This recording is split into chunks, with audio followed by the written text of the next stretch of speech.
Have you ever thought to yourself how much the advice "just be yourself" just doesn't work? Because every time you go to a party and try that, you feel like nobody wants to talk to you. You know, I felt like this for years, and one day I decided to stop being myself and do something else. And suddenly I started to make deep and meaningful connections and felt truly confident doing that. So in this video I'm gonna show you what stops you from being truly empowered and confident, why you shouldn't be yourself, and how being yourself actually can wreck your chances to attract the right partner and can limit your career chances. And in the end you get one simple trick that can help you genuinely connect with people, be valued for your true self, and feel confident in any setting, whether you're shy or extroverted. But before we get into that, we need to understand what people actually mean when they tell you just be yourself, and how this actually hurts your goal to be completely confident and empowered in any social setting.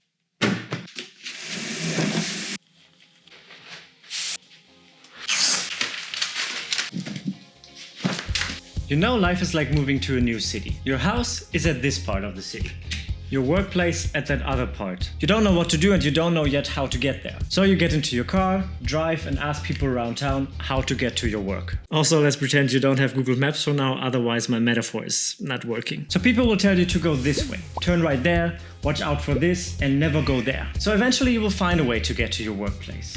And this will be the way for you to go from now on. And every morning you will get into your car, drive by the same crossing, down the same road, until your mind shuts off. You know the feeling, right? When you arrive at your destination and you have no direct memory on how you got there? Because your brain shut off thanks to the habit you built by doing the exact same thing every day. Now a friend visits you from another city and he asks where the cool spots in your town are, where to find the girls, or where to get the best coffee. And you draw a blank. You don't know where your cool spots are, what makes you unique, and where all your potential lies. Because you've been just yourself.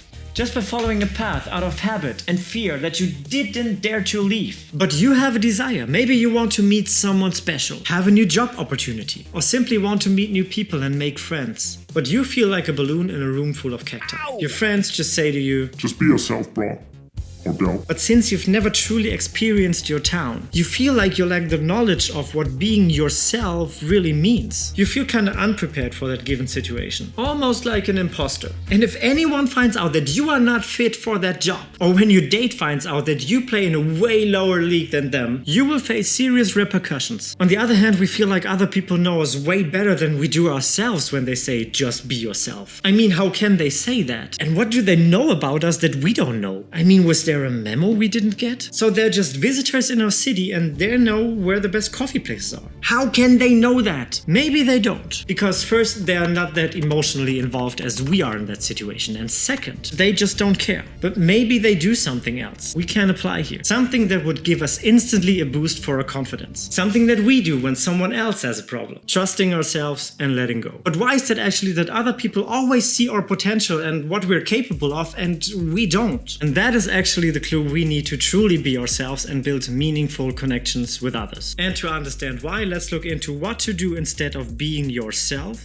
and how to find out who you really are. Being yourself is flawed because you never truly know who you are, and that's basically like cutting carrots. The knife is cutting through the carrots, and by this it understands its texture and its form. It's basically the knife understanding its world, but it cannot turn upon itself and cut itself.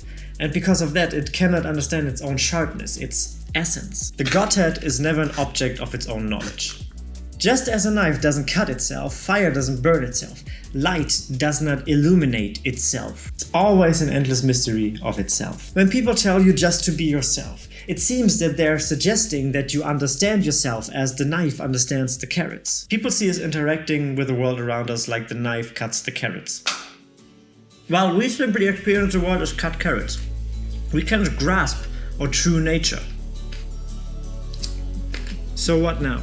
How do I figure out who I really am? Well, here are 6 steps that worked for me. First, always be curious. Go watch a movie by yourself, pick up a weird hobby, or just pack your bags and live in another country for a while. Second, always be learning. Life is not static and neither should we be. The one thing that is never changing in life is change itself. take some classes, learn a new language, and consume music, books, and movies outside of your genre. That is expanding your horizon, and you will find out what you like and dislike. Third, always seek feedback. This one's tough, but worth it. My personality type gets crushed by feedback, but I thrive on compliments. But there are people that can't do anything with compliments but thrive on feedback. Whatever it is for you, seek it. And if it comes to feedback, think about it and adapt it if necessary.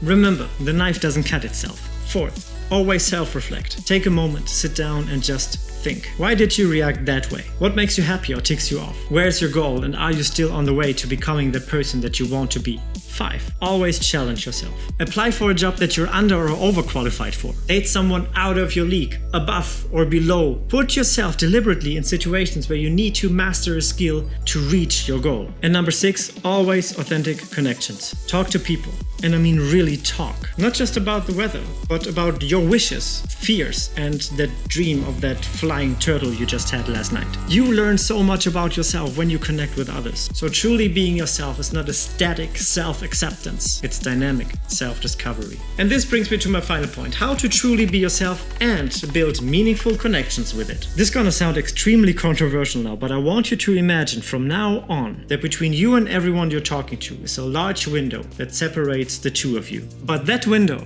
is a two-way mirror. Like, you know, from the movies where they have these interrogation scenes. You see that other person through the window.